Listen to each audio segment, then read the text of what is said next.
मेरा इरादा था साथ जाने साथ जाने का इरादा था। तो मैंने पूछा भी उनके साथ जो एडीसी थे कि यार वहाँ क्या फंक्शन है। उन्होंने कहा सर फौजी फंक्शन है, अगस्त का महीना है, जी। सख्त गर्मी होगी और सुबह सुबह आपको 5-6 बजे उठना आपने पड़ेगा। जनरल साहब से कहा था कि जो जनरल एडीसी साहब से भी साहब थे? मैंने बात की, उन्होंने अनसुनी अनसुनी कर दी। जैसे अच्छा। नहीं होता कि वो ध्यान कहीं और है, बिल्कुल। जो आप नहीं दिया। जी। ये एक पीरियड था जब जुनेजो साहब की गवर्नमेंट टूटी। जी।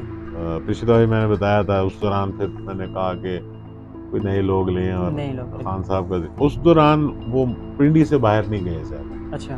कोई उनको इतला दी गई थी कि आपकी सिक्योरिटी के इश्यूज हैं। अच्छा, अस्सलाम वालेकुम नाज़रीन, आवाज़ हक़ के साथ मैं खुशाक किरण मरज़ेब और आज एक नए मौज़ू के साथ आपकी खिदमत में हाज़िर हुआ हूँ।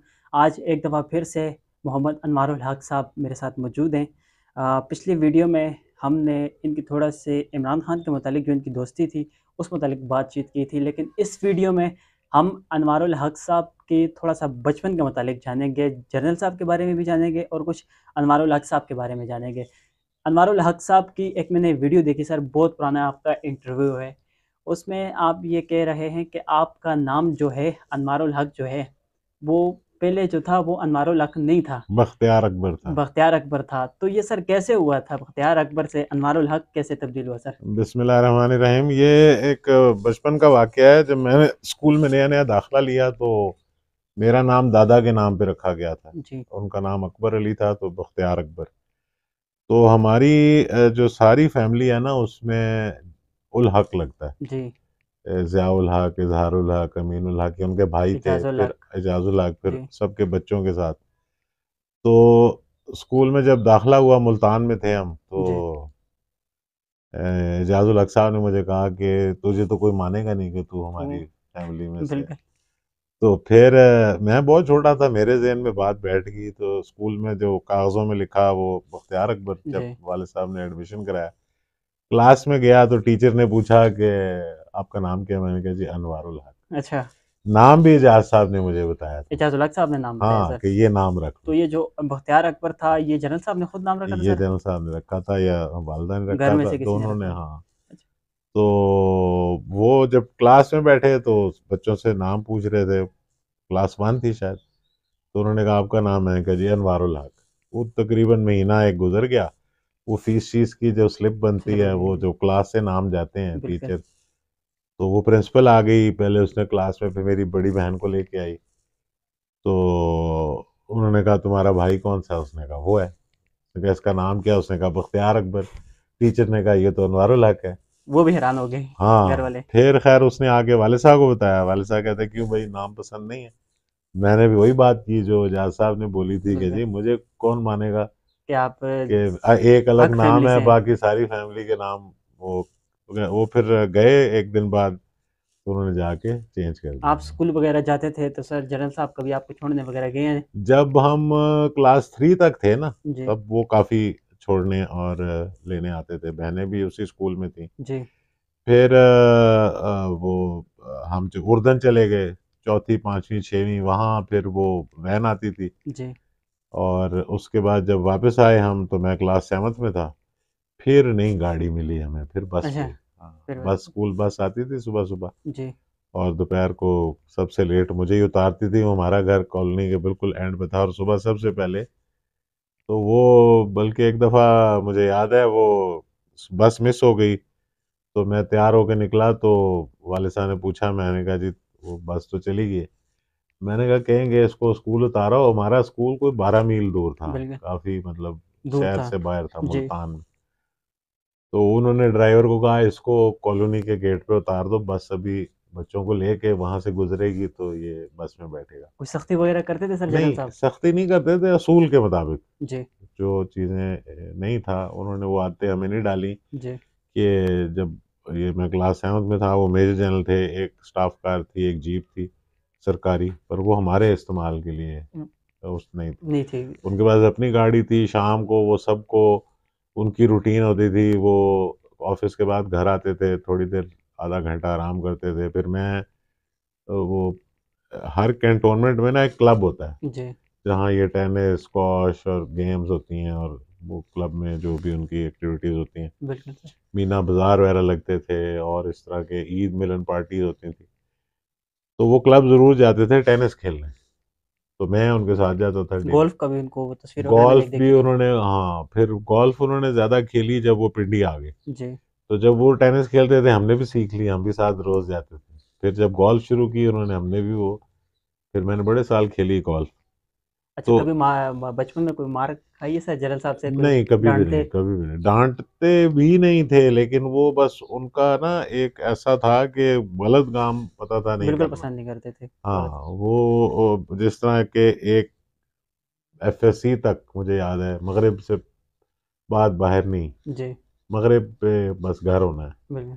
ठीक है जी। फिर आहिस्ता आहिस्ता जब मेडिकल कॉलेज चले गए, वो फिर ऐसी कोई वो ममानियत नहीं थी, क्योंकि वो जाहिर है वो तब बड़े भी हो गए थे, समझ भी आ गई थी। लेकिन तब तक ये था कि भाई मगरिब के बाद जाहिर है फिर घर वालों के साथ या बता के जाना है। ऐसे नहीं है कि आप फिरते रहें और आप रात को घर आके कहें जी मैं। बचपन आपका सर कैसा गुजरा है, कोई बहुत किस बहुत बहुत। ज्यादा किस तरफ आप मतलब खेलों में किस चीज को ज्यादा मैं बहुत पसंद करते ज़्यादा, थे? हाँ, स्पोर्ट्स में। हमारे वहाँ जो कि आर्मी सेटअप था ना, तो जहाँ भी जाते थे फौजियों का रिहाइश अलग होती है, जी। कॉलोनी बनी होती है या एक अलग सा होता है माहौल। तो वो सारे बच्चे शाम को फिर ना इकट्ठे होके, तो क्रिकेट है तो क्रिकेट खेल रहे हैं, हॉकी है तो हॉकी खेल रहे हैं। अच्छा। पाकिस्तान के हिसाब से चलते थे। बिल्कुल। अब तो हॉकी रही नहीं ना। जी। उस वक्त बहुत पाकिस्तान की टीम गोल्ड बिल्कुल। मेडल लेती थी, अभी तो और क्रिकेट ज्यादा पसंद की अभी जाती है। क्रिकेट है। तो जी। वो जब क्रिकेट की कोई टीम बाहर से आई होती थी, तो सारे बच्चे वो जो है ना क्रिकेट की तरफ लग जाते थे। आप सर तो क्या कहते हैं? स्क्वाश मैंने बहुत खेली है, वो भी यहीं कैंट में रह के सीखी है सारी है। अच्छा, तो आर्मी से आपका ताल्लुक था सर, तो स्कूल में प्रोटोकॉल वगैरह तो आपको मिलता होगा सर नहीं बचपन नहीं, में। किसी को पता भी नहीं बच होता था जो उस दोस्त जमाने। वगैरह जो होते हैं सर। उस जमाने में कोई ऐसा सिलसिला नहीं था, कोई जी। ऐसे मामलात नहीं थे ना। हम इस पे एक ना वाले साहब ने कभी जहन में डाला था कि भाई आप जनरल के बेटे हैं तो आपको जो है ना वो प्रोटोकॉल मिलना बाहर चाहिए। से कभी आप आए हों तो फिर भी प्रोटोकॉल एयरपोर्ट वगैरह पे भी कभी नहीं? जब वो प्रेसिडेंट थे तब मिलता था थोड़ा बहुत, जी। लेकिन ये नहीं, ऐसे नहीं, कोई आउट ऑफ द वे जाके नहीं। और उसके बाद इसलिए हमें कभी प्रॉब्लम नहीं हुई, उन्होंने ट्रेनिंग ही ऐसी की थी बिल्कुल। कि बाद में कभी महसूस नहीं हुआ कि यार हमारे साथ कोई ऐसा जो है ट्रीटमेंट होना चाहिए कि भाई वो बात इस तरह से नहीं होती। वालदा के साथ भी सर इसी तरह तरह के आपके ताल्लुकात थे? हाँ, मैं चूंकि हॉस्टल में नहीं गया, जी। एजाज साहब मैट्रिक के बाद हॉस्टल चले गए थे, मैं जी। साथ ही रहा हूँ। और जिस दिन ये हादसा हुआ उस दिन भी मैं घर पे था, एजाज साहब मुल्क से बाहर थे। मेरी एक बड़ी हमशीरा है, वो थी, छोटी जैन थी, जी। वालदा थी। तो मैं थ्रू आउट, यानी डॉक्टर बनने तक, फिर उसके बाद मैंने हाउस जॉब की, तो जी। मैं वाले साहब के साथ ही रहा हूँ। उर्दन में जब गए तो वहाँ स्कूल था, तो वहाँ भी 2.5 साल साथ ही रहा हूँ। तो वो सारे जो वाक़यात, और वो मैं उनसे डिस्कस भी करता रहता था जी। कि ये कैसे हुआ, वो कैसे हुआ। उनसे पूछताछ हाँ करें। हाँ, वहाँ सिविल वॉर हो गई थी जब हम जॉर्डन में थे, फ़लस्तीनियों की और उर्दन के लोगों की लड़ाई हो गई आपस में। जी। फिर जब वो सारा हो गया, बाद में फिर मैं उनसे पूछता था कि ये क्या वजह बनी, क्यों हुआ, कैसे हुआ सारा। सदर तो पाकिस्तान का जब हादसा सर पेश आया, उससे पहले आप ये फरमा रहे हैं कि आप उनके साथ थे, तो सर वो आखिरी मुलाकात मैं आपकी कैसी थी उनके आखिरी साथ? 2 साल में सऊदी अरब था। जी। मुझे वहाँ जॉब मिली थी रियाद मिलिट्री हॉस्पिटल में। जी।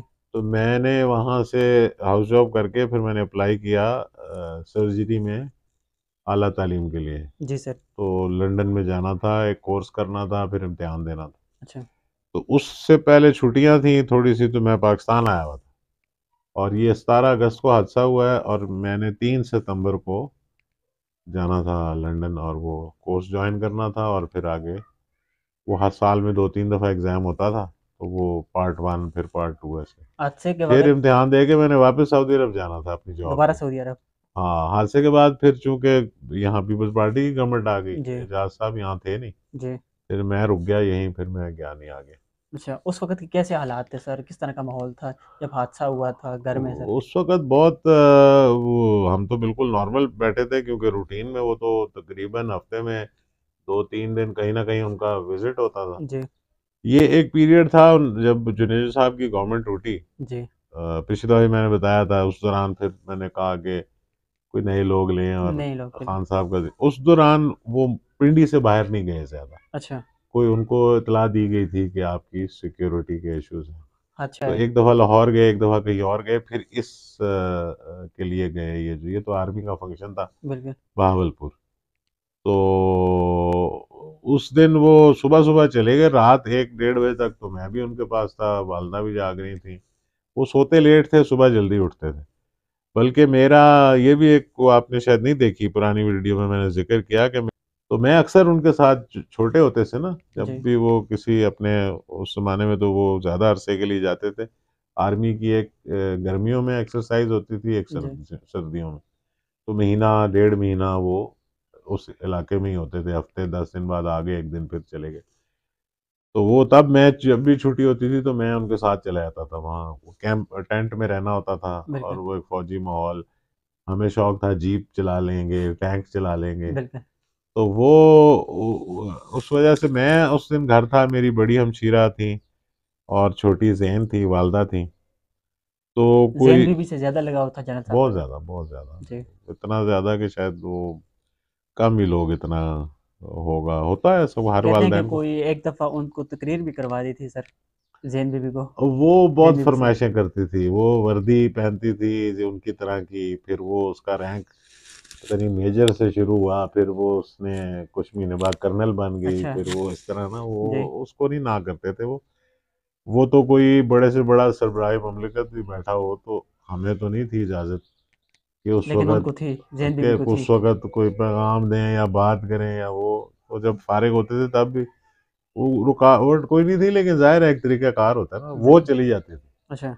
जो भी बंदा अंदर बैठा है वो सीधा जाके उनके वालिद लिए साहब कोई रुकावट नहीं थी, नहीं, कोई भी नहीं, नहीं नहीं। रोकथाम। उन्होंने वो उसको कॉन्फिडेंस देते थे ना कि इसको ये ना हो कि मैं बिल्कुल ऐसे ही है। मेरे साथ कोई मसला है। आपकी तो ख्वाहिश आप जनरल साहब की से कोई भी ख्वाहिश का इज़हार करें तो जनरल साहब वो पूरी कर देते हाँ, थे? हमेशा से हमेशा ख्वाहिशात क्या थी उस वक़्त छोटे होते ये होता था कि जी बैट लेना है, रैकेट लेना है, जी।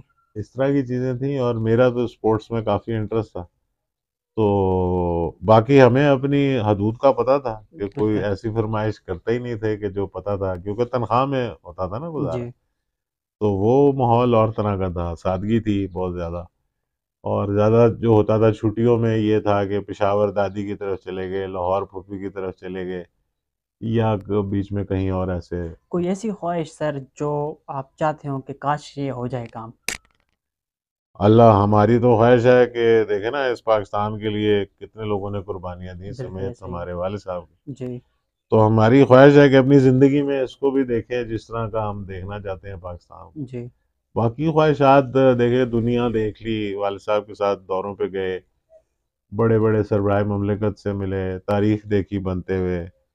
तो वो तो ये सिलसिला तो चलता रहता है, कभी ख़त्म नहीं होता। बिल्कुल ऐसे ही। तो बस ये है कि अब ये ख्वाहिश है कि जो वालिद साहब इस मुल्क के लिए कर गए हैं उससे आगे अब इसको लेके जाया जाए। जाना चाहिए और जो भी उसमें हम अपना हिस्सा डाल सकें वो हम ज़रूर डालें, यही है। और देखें ना अब आगे हम भी अब बुज़ुर्ग हो गए हैं, बच्चे हैं, तो अब उनके लिए मुस्तकबिल कैसा है ये इसको बारे में सोचना चाहिए ना बिल्कुल। पाकिस्तान के लिए। तो ये एक ख्वाहिश है कि देखें हम और जिन्होंने ज़्यादतियाँ की हैं इस मुल्क के साथ उनको भी जो है कोई उनसे पूछ-गछ होनी चाहिए क्योंकि काफ़ी इस मुल्क को नुकसान पहुँचा है बहुत बिल्कुल लोगों ऐसे ही। के ज़ाती मफादात की वजह से। बहुत शुक्रिया। बहुत शुक्रिया आपका सर। इंशाल्लाह अगली बार भी किसी नए मेहमान के साथ, किसी नए मौज़ू के साथ आपकी खिदमत में हाज़िर होंगे। तब तक के लिए इजाज़त दीजिए। अल्लाह नेगेबान, पाकिस्तान पाइंदाबाद।